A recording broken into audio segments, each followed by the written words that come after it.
नमस्कार। आकाशवाणी से प्रस्तुत है समाचार प्रभात।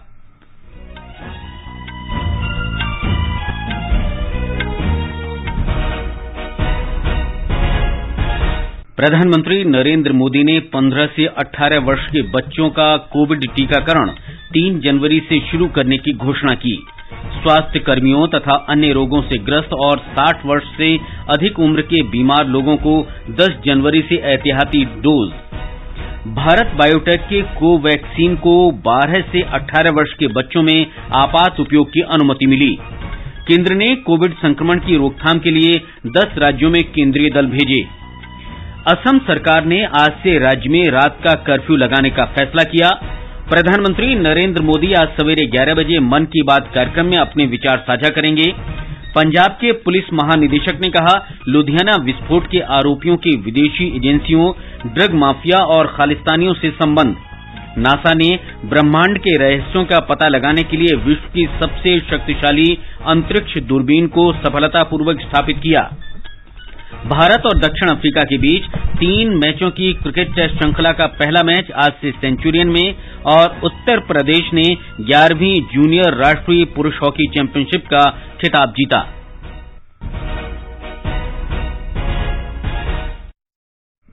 समाचार प्रभात में रवि कपूर के साथ मैं मुकेश कुमार। देश कोविड टीकाकरण अभियान के अंतर्गत 150 करोड़ टीके लगाने की दिशा में निरंतर आगे बढ़ रहा है। कोरोना वायरस का नया वेरिएंट मिलने से चिंताएं बढ़ी हैं। आपसे हमारी अपील है कि यथाशीघ्र दोनों टीके लगवाएं और अन्य लोगों को भी टीके लगवाने के लिए प्रेरित करें। कृपया 3 सरल उपायों का पालन अवश्य करें। मास्क लगाएं, 2 गज की सुरक्षित दूरी बनाए रखें, हाथ और चेहरा साफ रखें। कोविड से संबंधित किसी भी जानकारी और मार्गदर्शन के लिए राष्ट्रीय हेल्पलाइन नंबर 011-2397-8046 और 1075 पर संपर्क करें। और अब समाचार विस्तार से।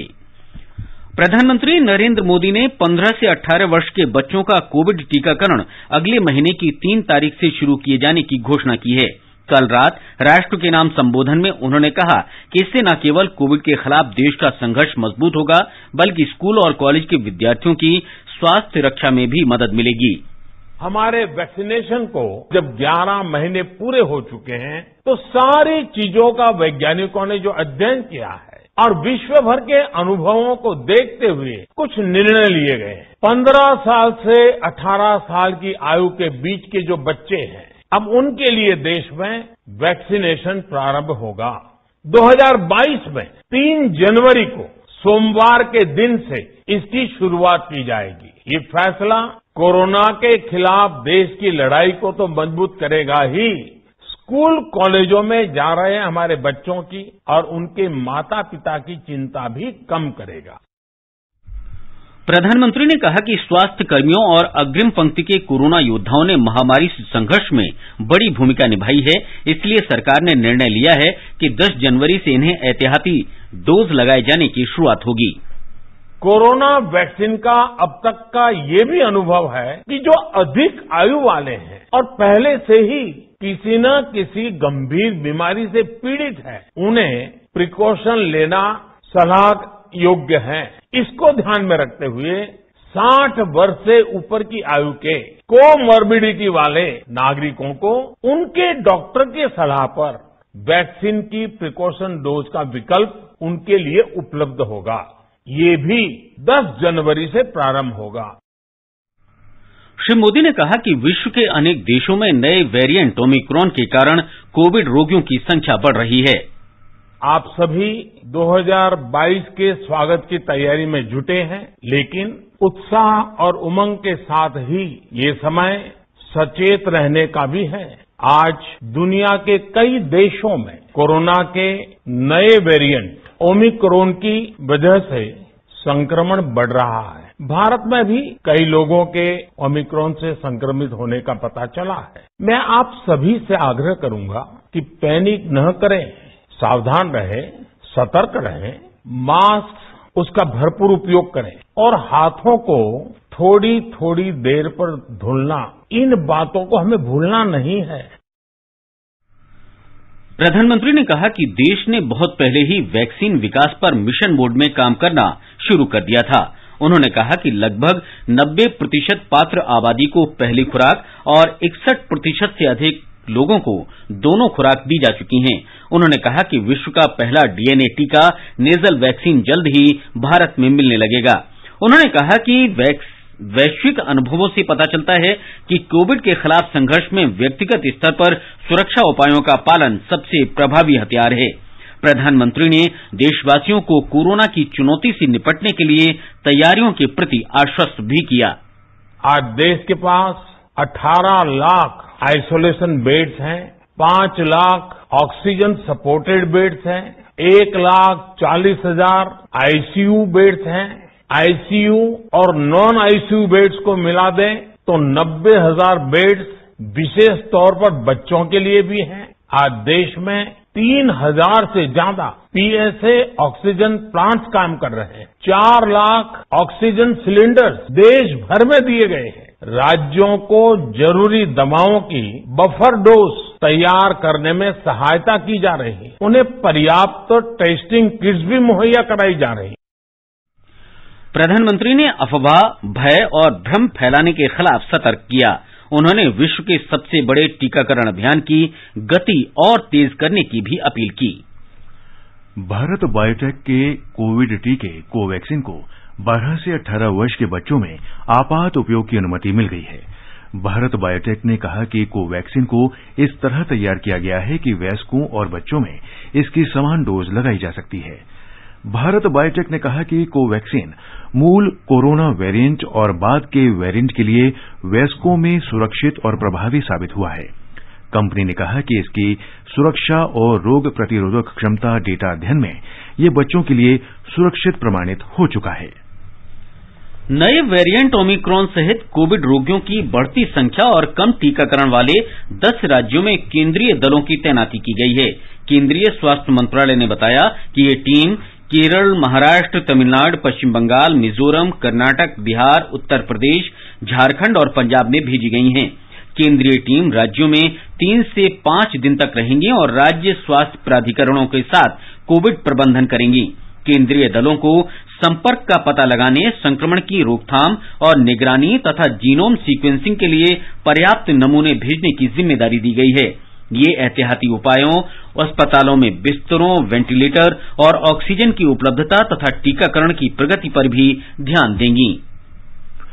असम सरकार ने कोविड संक्रमण का फैलाव रोकने के लिए आज से पूरे राज्य में रात का कर्फ्यू लगाने का फैसला किया है। असम राज्य आपदा प्रबंधन प्राधिकरण ने इस संबंध में ग्रामीण और शहरी क्षेत्रों के लिए संशोधित दिशा निर्देश जारी किए हैं। पूरे राज्य में रात 11:30 बजे से सुबह 6 बजे तक कर्फ्यू लागू रहेगा। हालांकि इस महीने की 31 तारीख को ये लागू नहीं होगा। राज्य में सभी सरकारी कार्यालय खुले रहेंगे। व्यापारिक और वाणिज्यिक प्रतिष्ठान रात 10:30 बजे तक काम कर सकेंगे। महत्वपूर्ण धार्मिक स्थलों में प्रति घंटे दोनों टीके लगवा चुके 60 व्यक्तियों और अन्य धार्मिक स्थलों के लिए प्रति घंटे 40 व्यक्तियों की अनुमति होगी। सिनेमा हॉल दोनों टीके लगवा चुके दर्शकों के लिए 50% क्षमता और कोविड समुचित व्यवहार के कड़ाई से पालन के साथ काम करेंगे। नियमों का उल्लंघन करने वालों के खिलाफ भारतीय दंड संहिता की संबंधित धाराओं के अंतर्गत कानूनी कार्रवाई के अलावा आपदा प्रबंधन अधिनियम 2005 के संबंधित प्रावधानों के अनुसार भी कार्रवाई होगी। मास्क नहीं पहनने या सार्वजनिक स्थानों पर थूकने पर 1,000 रुपये का जुर्माना लगाया जाएगा। ये समाचार आकाशवाणी से प्रसारित किए जा रहे हैं।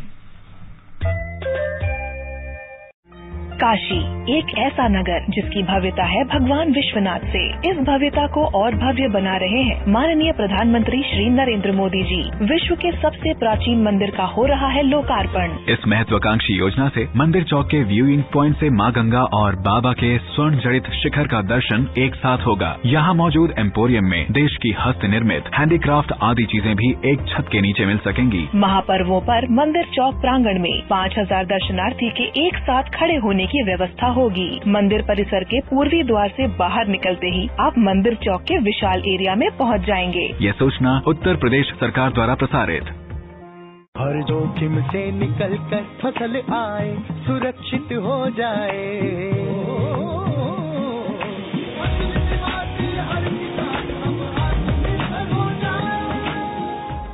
संकट के समय प्रधानमंत्री फसल बीमा योजना किसानों के लिए वरदान है। अब सूखा पड़े या बाढ़ आ जाए कोई डर नहीं, अब ओले पड़े या कीट पतंगे फसल खा जाए कोई फिक्र नहीं, क्योंकि हमने लिया है प्रधानमंत्री फसल बीमा।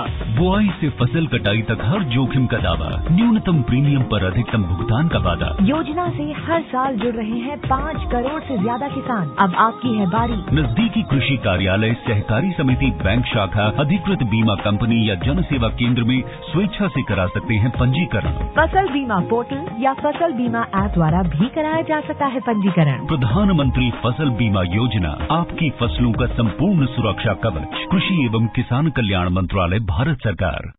माँ कब आएगा? अभी आएगा। अरे बोलो ना माँ कब आएगा? बोला ना अभी आ जाएगा। ये ले आ गया कुआं। अरे कुआं नहीं माँ, हमारे घर नल से जल कब आएगा? नल से? अरे गुड्डी बहुत जल्दी आएगा पानी।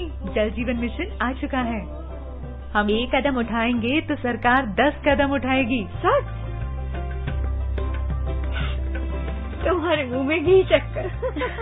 घी शक्कर नहीं माँ, स्वच्छ जल। 2024 तक देश के सभी 19 करोड़ घरों में पहुंचेगा पीने का साफ पानी। अब होगा हर घर जल। जल जीवन मिशन, जल शक्ति मंत्रालय, भारत सरकार। डिजिटल बैंकिंग का है जमाना, टाइम है बचाना। डिजिटल बैंकिंग है आसान, करो चाहे कोई भुगतान, एनी टाइम एनीवेयर, सेफ है, फास्ट है, हर पेमेंट उंगलियों पे सेट है। लेन देन के हैं ऑप्शंस कई, IMPS, NEFT, UPI भी। 24 घंटे करते ये काम, पेमेंट आसान और रहे आराम। RBI कहता है जानकार बनिए, सतर्क रहिए। अधिक जानकारी के लिए 14440 पर मिस्ड कॉल दें। भारतीय रिजर्व बैंक द्वारा जनहित में जारी। खुजली झटपट दूर करे, लोशन। वही नाम वही काम, कुछ भी नहीं बदला। चर्म रोगों का दुश्मन जालिम लोशन। समाचार प्रभात में आपका फिर स्वागत है। राष्ट्रव्यापी कोविड टीकाकरण अभियान के अंतर्गत अब तक देश में 141 करोड़ 32 लाख से अधिक टीके लगाए जा चुके हैं। कल शाम 7 बजे तक 29 लाख से अधिक टीके लगाए गए। स्वस्थ होने की दर 98.4% है। अब तक 3 करोड़ 42 लाख 23 हजार से अधिक रोगी ठीक हो चुके हैं। आकाशवाणी समाचार से बातचीत में दिल्ली के अखिल भारतीय आयुर्विज्ञान संस्थान एम्स के पूर्व निदेशक डॉक्टर MC मिश्रा ने कहा है कि कोविड वैक्सीन लोगों को गंभीर संक्रमण से बचाएगी। जो मुख्य उद्देश्य है टीकों का, कि हो सकता है कुछ लोगों को संक्रमण टीका लगने के बाद भी हो जाए, लेकिन वो संक्रमण कम तीव्रता का होगा, गंभीरता कम होगी, संभवतः अस्पताल में भर्ती होने की आवश्यकता नहीं पड़ेगी और गंभीर रूप से बीमार होकर ICU में जाने से हम बच सकते हैं और पूर्ण रूप से संभवतः हम मृत्यु से भी बच सकते हैं। आगे बढ़ने से पहले एक नजर मुख्य समाचारों पर। प्रधानमंत्री नरेंद्र मोदी ने 15 से 18 वर्ष बच्चों का कोविड टीकाकरण 3 जनवरी से शुरू करने की घोषणा की।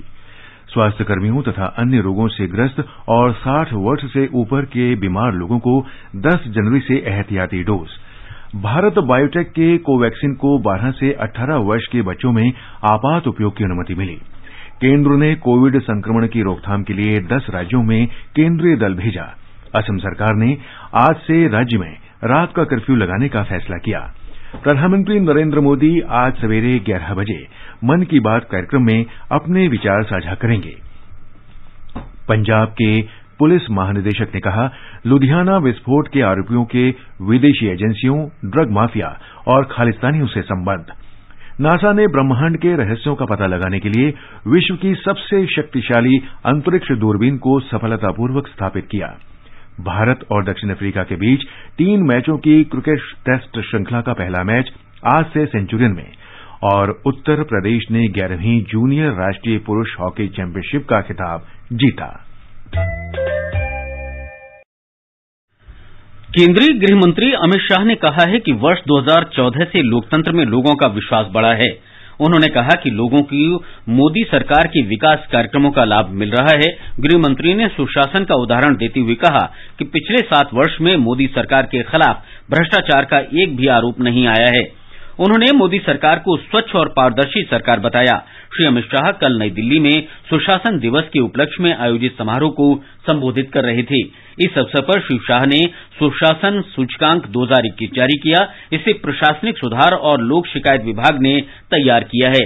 सूचकांक के अनुसार गुजरात, महाराष्ट्र और गोवा 10 क्षेत्रों में समग्र रैंक अंक के आधार पर शीर्ष पर हैं। उत्तर प्रदेश ने वाणिज्य और उद्योग क्षेत्र में शीर्ष स्थान हासिल किया है तथा सामाजिक कल्याण और विकास तथा न्यायपालिका और जन सुरक्षा क्षेत्र में बढ़ोतरी दर्ज की है। प्रधानमंत्री नरेंद्र मोदी आज सुबह 11 बजे आकाशवाणी से मन की बात कार्यक्रम में अपने विचार साझा करेंगे। मासिक रेडियो कार्यक्रम की ये 84वीं कड़ी होगी। आकाशवाणी और दूरदर्शन के समूचे नेटवर्क पर इसका प्रसारण होगा। आकाशवाणी समाचार की वेबसाइट और news on AIR mobile app पर भी कार्यक्रम उपलब्ध रहेगा। आकाशवाणी समाचार, दूरदर्शन समाचार, प्रधानमंत्री कार्यालय तथा सूचना और प्रसारण मंत्रालय के यूट्यूब चैनल पर भी इसका सीधा प्रसारण होगा। हिंदी प्रसारण के तुरंत बाद आकाशवाणी से क्षेत्रीय भाषाओं में भी मन की बात कार्यक्रम प्रसारित होगा। प्रादेशिक भाषाओं में भी रात 8 बजे इसे फिर सुना जा सकेगा।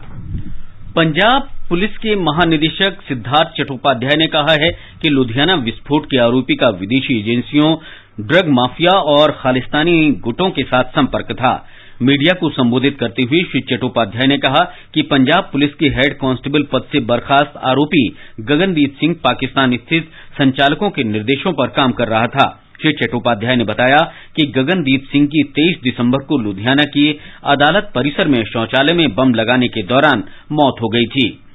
विश्व की सबसे बड़ी शक्तिशाली अंतरिक्ष दूरबीन को ब्रह्मांड और सौर मंडल से परे पृथ्वी जैसे ग्रहों की उत्पत्ति पर महत्वपूर्ण खोजों के लिए सफलतापूर्वक कक्षा में स्थापित किया गया है।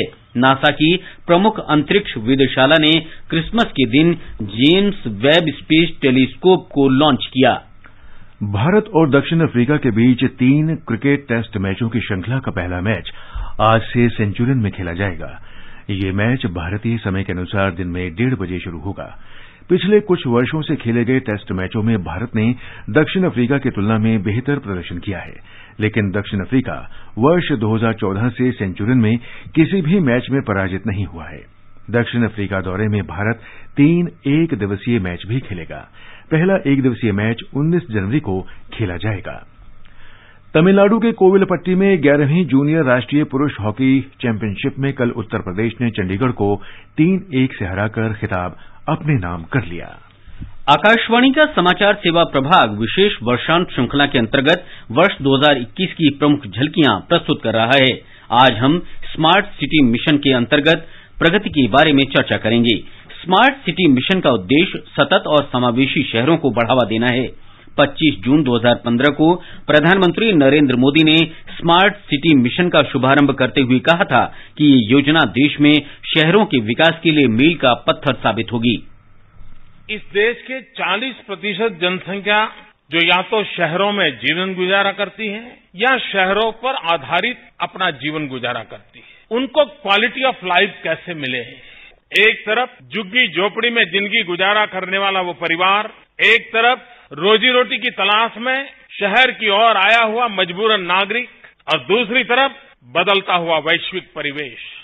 हमारे देश के गरीबों को हम उनके नसीब पर नहीं छोड़ सकते। हमारा दायित्व होता है, हमारी जिम्मेवारी होती है, और उस जिम्मेवारियों को निभाने के लिए अगर योजना पूर्वक आगे बढ़ते हैं तो परिस्थितियां पलटी जा सकती हैं, स्थितियां सुधारी जा सकती हैं और लक्ष्य को प्राप्त किया जा सकता है।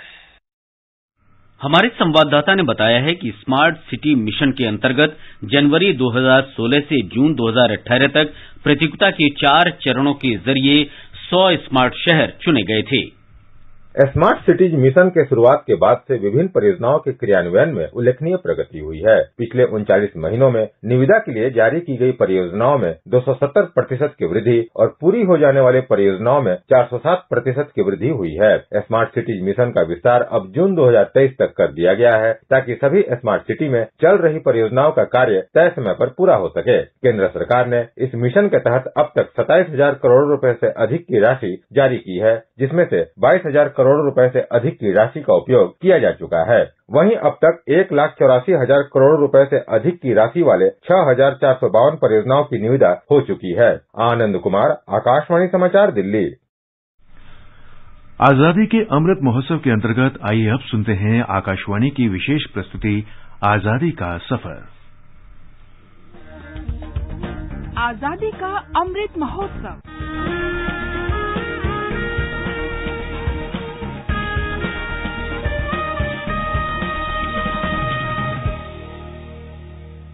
आजादी का सफर आकाशवाणी के संग एक राष्ट्र का जन्म, भारत का शानदार स्वाधीनता संघर्ष आधुनिक विश्व के महानतम संघर्षों में से एक है। आकाशवाणी से हम आपके लिए रोजाना ला रहे हैं इस शानदार संघर्ष की झलक।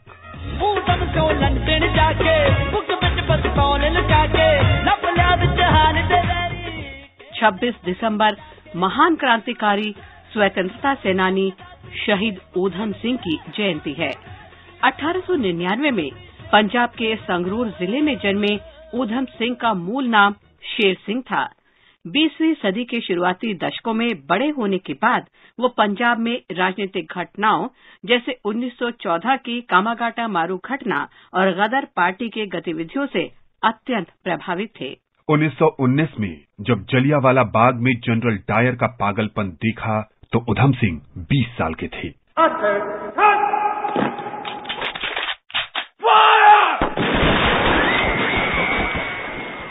जलियांवाला बाग हत्याकांड उनके जीवन का एक महत्वपूर्ण मोड़ था और ऊधम सिंह ने बदला लेने का संकल्प ले लिया।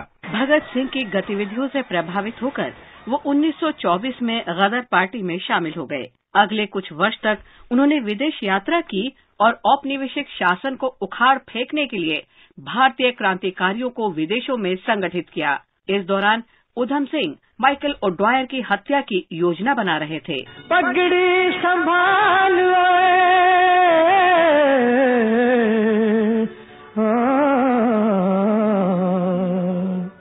पगड़ी संभाल तेरा लुट गया माल, पगड़ी संभाल जट्टा। जलियांवाला बाग हत्याकांड के 20 साल बाद ऊधम सिंह ने 14 मार्च 1940 को लंदन में एक बैठक में माइकल ओड्वायर को गोली मारकर अपना वायदा पूरा कर दिया। माइकल ओड्वायर जलियांवाला बाग की घटना के समय पंजाब के लेफ्टिनेंट गवर्नर थे।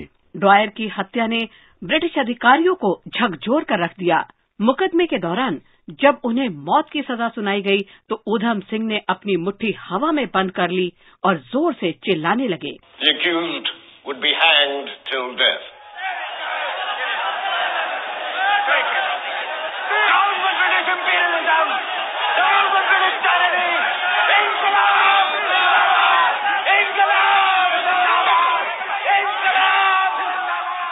इसके तुरंत बाद उन्हें उत्तरी लंदन के पेंटोविल जेल में लाया गया, जहां उन्हें 31 जुलाई 1940 को फांसी दी गई। আমার দেশের মাটি তোমার পরে ঠেকাই মাথা। 26 दिसंबर को बीना दास की पुण्यतिथि भी है। बीना दास पश्चिम बंगाल की एक क्रांतिकारी स्वतंत्रता सेनानी थी, जिन्होंने बंगाल के तत्कालीन गवर्नर की हत्या करने का प्रयास किया था।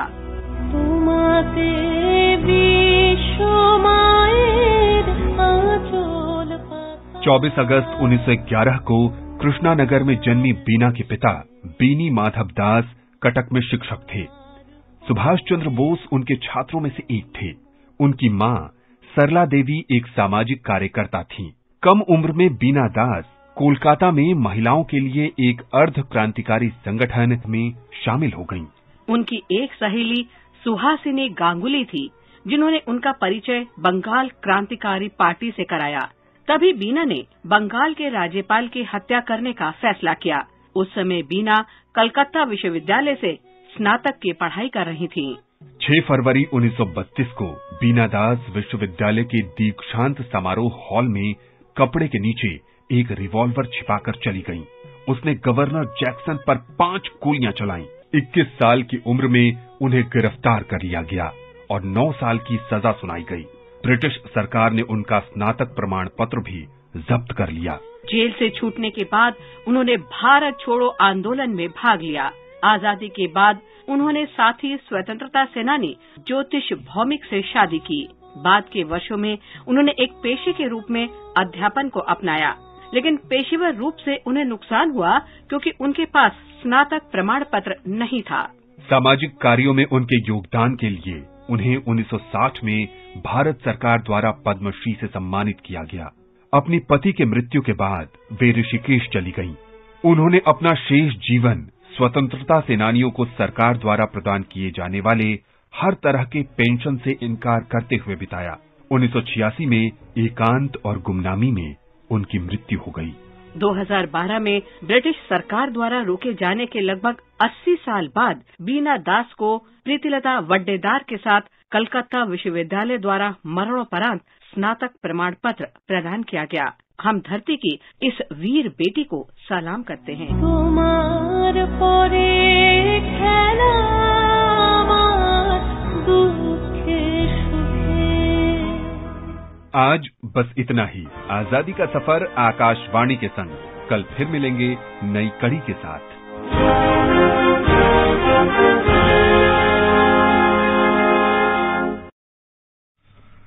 आजादी का अमृत महोत्सव के लिए सभी उपभोक्ताओं को शुभकामनाएं।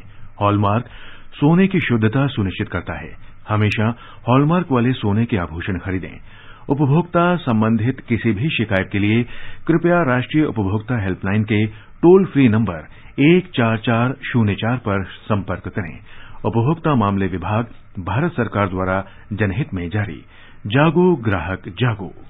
ये समाचार हमारी वेबसाइट newsonair.gov.in/hindi पर भी उपलब्ध हैं। रवि, अब आप बताएं कि आज के समाचार पत्रों में क्या विशेष है। मुकेश, प्रधानमंत्री का राष्ट्र का नाम संबोधन सभी अखबारों में प्रमुखता से है। हिन्दुस्तान ने प्रधानमंत्री का बयान देते हुए लिखा है, नए साल पर तोहफा 15 वर्ष से ऊपर के बच्चों को टीका। नवभारत टाइम्स के अनुसार फ्रंट लाइन हेल्थ केयर वर्करों और बुजुर्गों को तीसरी डोज 10 तारीख से। राष्ट्रीय सहारा का शीर्षक है, अब किशोरों को भी टीके का सुरक्षा कवच।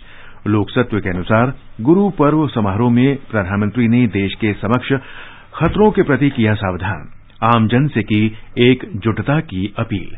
हमारे गुरुओं ने जिन खतरों से चेताया वे आज भी बने हुए हैं।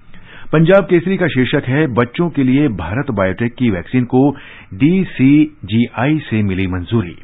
हरी भूमि की सुर्खी है, अटल जयंती पर पीएम मोदी ने छेड़ा चंदा अभियान। पार्टी फंड में दिया 1000 रुपए।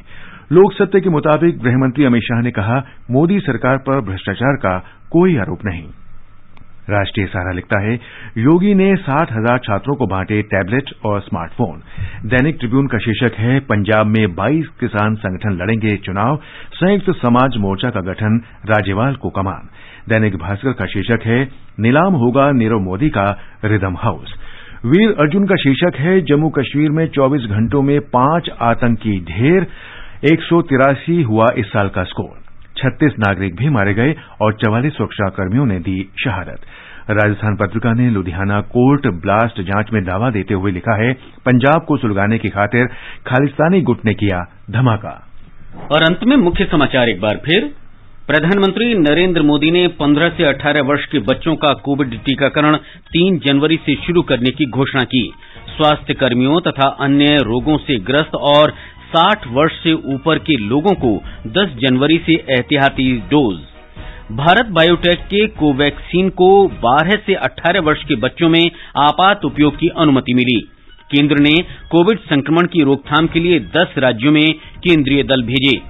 असम सरकार ने आज से राज्य में रात का कर्फ्यू लगाने का फैसला किया। प्रधानमंत्री नरेंद्र मोदी आज सवेरे 11 बजे मन की बात कार्यक्रम में अपने विचार साझा करेंगे। पंजाब के पुलिस महानिदेशक ने कहा, लुधियाना विस्फोट के आरोपियों के विदेशी एजेंसियों, ड्रग माफिया और खालिस्तानियों से संबंध। नासा ने ब्रह्मांड के रहस्यों का पता लगाने के लिए विश्व की सबसे शक्तिशाली अंतरिक्ष दूरबीन को सफलतापूर्वक स्थापित किया। भारत और दक्षिण अफ्रीका के बीच 3 मैचों की क्रिकेट टेस्ट श्रृंखला का पहला मैच आज से सेंचुरियन में और उत्तर प्रदेश ने 11वीं जूनियर राष्ट्रीय पुरुष हॉकी चैंपियनशिप का खिताब जीता। इसके साथ ही समाचार प्रभात का ये अंक समाप्त हुआ। नमस्कार।